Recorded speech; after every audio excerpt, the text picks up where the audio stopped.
다시 목분, 남이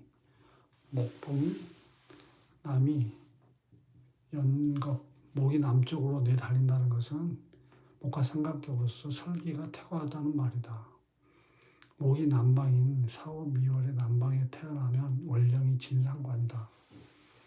목이 기가 지나치게 설기되므로 연겁하다.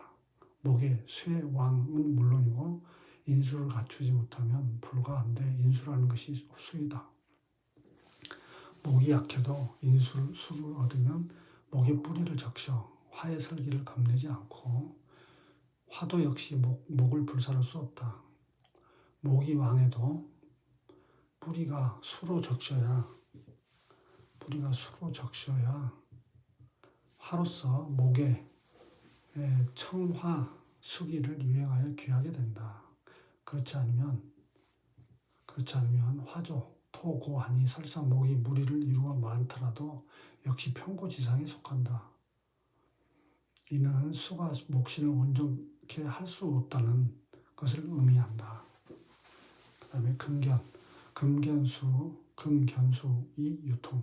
금이 수를 만나면 유통한다. 금견수이 유통. 금은 강건지체요 중정지체이니 대사를 감당할 수 있고 대모를 결단한다. 수를 보면 강고지성, 강이 지성을 유통하여 지혜를 사용할 수 있다. 금이 가을에 태어나면 기가 성하고 금이 날카롭다. 화를 써서 강제하여 그 마땅함을 얻으면 굳세고 과결을 얻으나 마땅함을 얻지 못하면 고집이 세고 끈질김, 집요하니 수가 나타나서 그 성을 유통시키는 것만 못하다. 금수상관은 자연이 총명하고 슬기로운 자질을 갖추는데 이른바 득수, 강금이 물을 만남이라야 비로소 애봉이 꺾인다는 것이 이것이다. 이것은 수가 능히 금신을 온전하게 한다는 것이다. 최요자 서수환남. 가장 완고한 것은 추수가 해운에서 남방으로 역류하는 것이다. 서수환남. 서방지수는 곤륜에서 발원하여 그 새가 호탕하여 막을 수 없다. 그래서 마땅히 그 성에 순응하여야 하는데 목을 써서 납수하면 지혜로서 성품이 인으로 행한다. 만약 토를 써서 제지하되 그 정을 얻지 못하면 도리어 충분 제한이 있으니 그 성은 여전히 거스르고 강요하게 된다. 남으로 역류하면 그 충격지세는 더욱 막아내기 어려우니 강요가 비정상적이고 인내지성이 전혀 없다. 가을철 수가 화를 만나거나 봄의 화가 수를 만나면 집요하게 강해진다. 왕한 세력을 거스르기 때문이다. 서방의 수는 그 세력이 왕한데 목으로 설기하면 지와 인을 이룬다. 만일 토로서 왕한 수세를 제압하려거나 운이 남방으로 가면 수의 성정을 거스르니 통제가 불가능하다. 그렇게 되면 수가 넘치거나 혼탁하여 근심이 있게 된다. 곤륜산, 내 닿다, 충, 부딪히다, 격, 부딪히다, 환, 근심, 역, 거스르다. 그 다음에 지강자, 동하, 전북, 지극히 강폭한 것은 동하, 춘하가 행운에서 북방으로 역행하는 것이다. 동하전복, 동방지화는 목수에 의지하여 방자함으로 그 염상지성을 막을 수 없으나 다만 그 강렬지성에 순응하시 좋다. 이때 습토를 써서 화기를 수렴하면 강렬지성이 자유로운 덕으로 변화된다. 운이 북방으로 간다고 해도 수가 분열하는 화를 제압할 수 있으니 그렇게 되면 반드시 강폭하고 무례한 성정을 갖게 된다. 만일 재로서 토로 화기를 수렴하지 못한다면 운이 목화로 흘러서 그 기세에 순응해야 자애와 사양, 측은지심을 잃지 않게 된다. 순생직이 우격신이항 순리로 흐르는 행운은 격신을 만나면 저항한다. 순생직이 순해야 할 경우에는 순해하고 역해야 할 경우에는 역해서야 성정이 화평하고 순하다. 가령 목이 왕하면 화를 만나 유통하는 것이 순이고 토로 행하는 것이 생이다. 이때 금수직격을 만나는 것은 마땅하지 않다. 목이 쇠하면 수를 만나 생하는 것이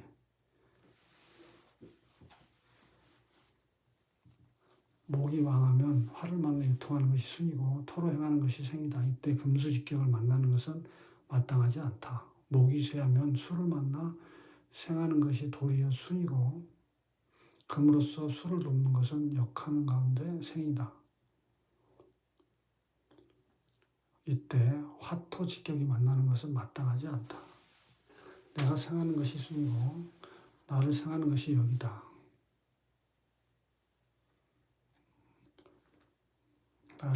내가 생하는 것이 순이고 나를 생하는 것이 역이다. 왕한 경우에는 마땅히 순해야 하고 쇠한 경우에는 마땅히 역해야 성정이 바르고 조화롭다. 만약 격신을 만나면 왕한 경우에는 용급해지고 쇠한 경우에는 나약해진다. 만일 팔자 격국이 순역의 질서를 따르면 그 성정이 화평해지지만 세운에서 격신을 만나면 변화에 역시 강약이 변하니 마땅히 자세히 탐구해야 한다. 목분남과 금견수는 모두 순생직이다. 격신은 상극지식이다. 예컨대 목분남은 목과 상관지국인데 원국에 인수가 있으면 마땅히 수목운으로 흘러야 하고 금견수는 금수 상관지국인데 원국에 관성이 있으면 마땅히 금수운으로 흘러야 한다. 이것이 이른바 순생지기는 그 성질을 이끌어낸다는 것이 바로 이것이다. 목분남인데 토금을 만나거나 금견수인데 화토를 만나면 깃들이 막히는데 대항하지 않고 어떻게 하겠는가. 역생지서 견 한신이광 거슬러 흐르는 행운은 한신을 만나면 미쳐 날뛴다. 역생지서 역생은 지묘에 역서로 되어 있는데 역절로 되어 있는데 역절은 거꾸로 꺾인다는 말로 물길이 선회함을 뜻한다. 역해야 할 경우에는 마땅히 역해야 하고 순해야 할 경우에는 마땅히 역해야만 고 성정이 바르고 화평하다. 예컨대 목이 왕극하면 수를 만나 생조하는 것이 역이고 금으로써 이루는 것이 역을 돕는 생이다. 이때 기축과 같이 한신을 만나는 것은 마땅하지 않다. 가령 목이 쇠극하면 화를 만나 행하는 것이 도리어 역이고 토로서 인화하는 것이 역하는 가운데 순이다. 이때 진미와 같은 한신을 만나는 것은 마땅하지 않다. 이것은 왕극과 쇠극인데 정왕과 정약의 이치이다. 만약 왕극이 한신을 만나면 만듯이 미친 듯이 사납고 쇠극이 한신을 만나면 반드시 일시적인 편안함을 추구한다. 세운에서 한신을 만나도 역시 마찬가지인데 화토금수도 이와 같다. 서수 한남부와 동화 전북은 모두 역생지서이다.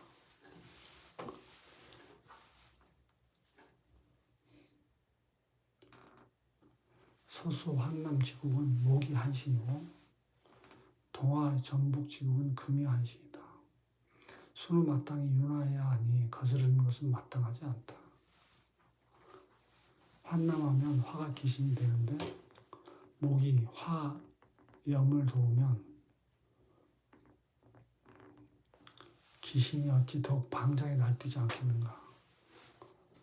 화는 마땅히 염상해야 하니 북으로 향하는 것은 마땅하지 않다. 정북하면 수가 기신이 되는데 금이 수세를 도우면 기신이 어찌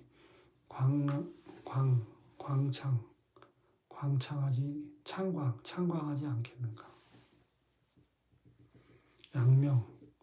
양명우금 울이다원.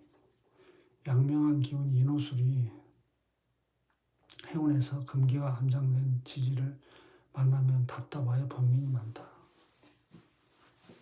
양명우금, 인호술이 양명인데 금기가 안에서 복장, 깊이 감춰진 복장하면 답답하여 번민이 많다. 양명의 기는 본디 밝고 화창하다. 그러나 만일 습토가 함장된 금을 만나면 화가 금을 극할 수 없고 금도 수를 생할 수 없어 우울하게 된다. 이런 발자는 평생 뜻을 이루기 어렵고 시리가 많아 마음이 울적하고 번민이 많게 된다. 이때는 반드시 순수히 음탁의 운으로 간다면 금수의 성적을 인통하여 소원을 이루게 된다. 음탁. 우리다원. 울은 기상이 울색 답답하여 막힌 것이다. 양명의 금을 만나면 겉모습은 창수 활짝 펴지만아 마음속에는 울새감을 품고 있다. 생기가 막혔으니 성적에 당연히 번민이 많은 것이다. 울 막히다, 우 만나다, 번민하다.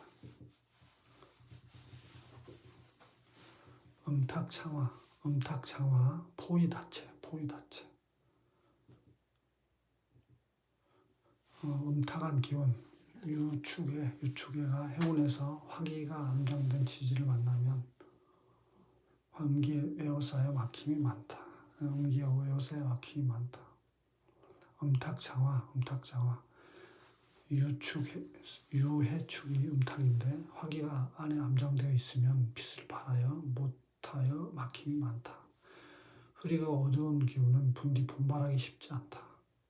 만약 습목이 함장된 화를 만나면 음기가 너무 성하여 불꽃이 타오르지 않아 화를 생할 수 없으니 습체지환이 된다. 그러므로 마음으로는 빨리 하고자 하나 일이 뜻대로 되지 않아 이루어지지 않고 일할 때도 태도가 분명치 않아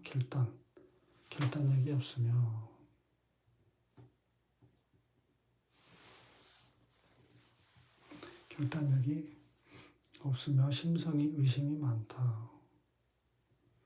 이때는 모름지기 순수의 양명지운으로 흘러서 목화지기를 이통해야 막힘없이 통달하게 된다. 음탁지상, 축음이 수를 만나거나 동수가 금을 만나면 모두 음탁지상이다. 양인구, 진즉령위, 약즉 파사.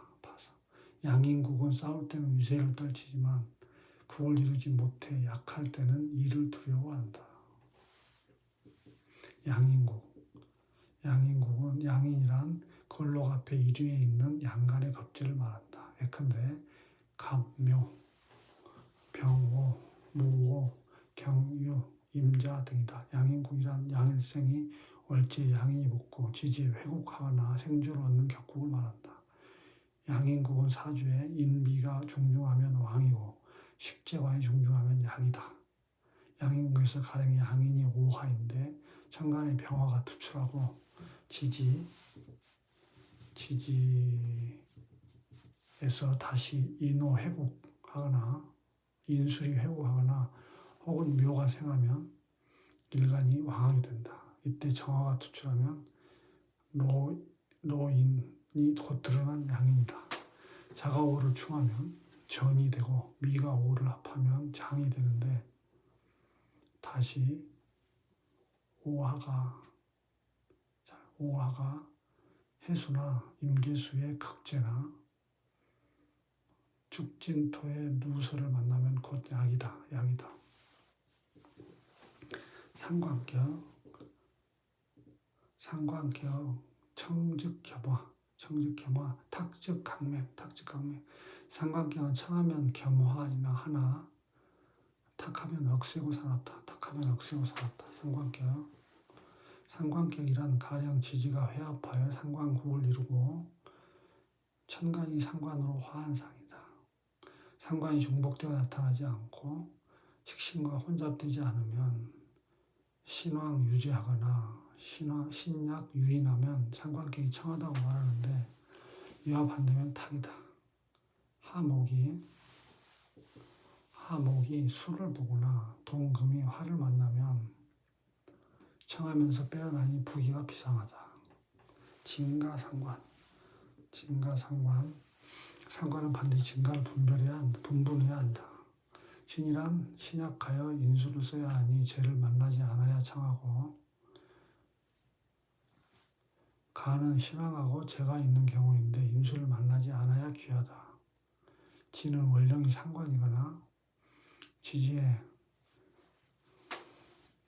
상관으로 회국하거나 천간에 상관이 투출한 경우이다.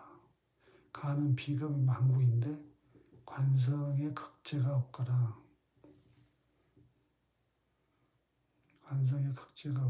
천성이 있더라도 기력이 약하여 대적할 수 없으면 주중에서 식상을 불문하고 모두 용신이 될 수 있는데, 비록 관성이 없더라도 아름답다. 다만 인수를 만나면 마땅치 않으니 인수를 만나면 파묘상관이 되어 흉하기 때문이다. 요약하면 진상관이란 상관으로 인하여 신약이 된 격국이고, 가상관이란 신왕의 식상이 수기를 토해내는 격국이다. 청탁은 반드시 그 배합을 살펴보아야 한다. 식상이 투출하여 청명을 토해내면 마땅히 자유자재로 흘러나가야 하고 가로막아 방해하는 물건이 있어서는 안 된다. 예컨대 하령의 목화상관이 폐인, 인수를 용신으로 이 폐인하면 인수를 마땅히 지지에 간직되어야 하고, 상관은 마땅히 천간이 투출되어야 인수와 상관이 서로 장애가 되지 않고 자연히 청징, 깨끗하고 맑은 청징함을 이루게 된다. 동룡의 금수상관이 경관하는 것도 마찬가지다. 만약 상관과 인수가 함께 투출하거나 혹은 관성과 상관이 함께 투출하면 탁이라 한다. 청하면 총명함이 뛰어나게 훌륭하고 성질이 겸허하나 탁하면 괴팍하고 방자하여 세상 사람과 화합하지 않는다. 용다, 용신다자, 성정불상. 용신이 많은 사주는 성정이 일정하지 않다. 용신이란 원령지신을 말한다. 다자란 원령지신이 거듭 나타났다는 것이지 용신이 여러 개라는 뜻은 아니다. 가령 원령이 상관인데 식상이 거듭 나타나서 팔자 중에 4, 5개를 차지하거나, 혹은 원령이 관성이고 관살이 중첩하여 팔자 중에 4, 5자를 차지하였는데 원국에서 일주가 통분하면 다자를 취하여 억부로 용신을 삼지 않을 수 없다. 이것이 이른바 용신다자이다. 용신이란 나의 환경 중에 가장 긴밀하고 절실하게 의탁하는 신인데, 만약 중첩되어 과다하면 환경이 지배당하므로 일주가 자유롭지 못하다. 만약 어떤 일에 비유하자면 다자가 나타나면 한결같은 마음이 부족하고 변덕을 부리는 마음이 많은 것이다. 시지고자 호두삼이. 시지가 편고된 사주는 범의 머리에 뱀의 꼬리 껴있다. 시지가 편고된 사주, 범의 머리에 뱀의 꼬리 있다. 호두삼이, 시지고자, 지묘에 직격 탁자로 되어 있는데 이는 지지의 격이 탁한 사주라는 것이다. 시지고자의 시는 귀숙지지인데 만약 팔자에서 연월은 왕상하나 시지가 사절이면 그 사람은 반드시 품고 있는 재능을 펼치지 못하고 수고를 이루지 못한다. 무슨 일을 행하는데 비유하자면 필시 처음에는 부지런하나 나중에는 게으르고 전진하려다가 다시 퇴각하여 호두삼위격의 조롱거리가 될 것이다. 참고로 편고란 한쪽으로 치우쳐 조화와 균형을 이루지 못함을 말한다. 다시 연월은 왕상하나 시지가 사절이면 그 사람은 반드시 품고 있는 재능을 펼치지 못하고 수고를 이루지 못한다. 무슨 일을 행하는데 비유하자면 필시 처음에는 부지런하나 나중에는 게으르고 전진하려다 다시 퇴각하는 호두삼위의 조롱거리가 될 것이다. 참고로 편고란 한쪽으로 치우쳐 조화와 균형을 이루지 못함을 말한다. 호두삼위 지묘에 자기 다채로 되어 있는데 이는 행위에 막힘이 많다는 뜻이다. 호두삼위는 범의 머리와 뱀의 꼬리라는 뜻으로 처음은 굳세고 강하지만 그때 가서는 흐지부지함을 말한다. 이상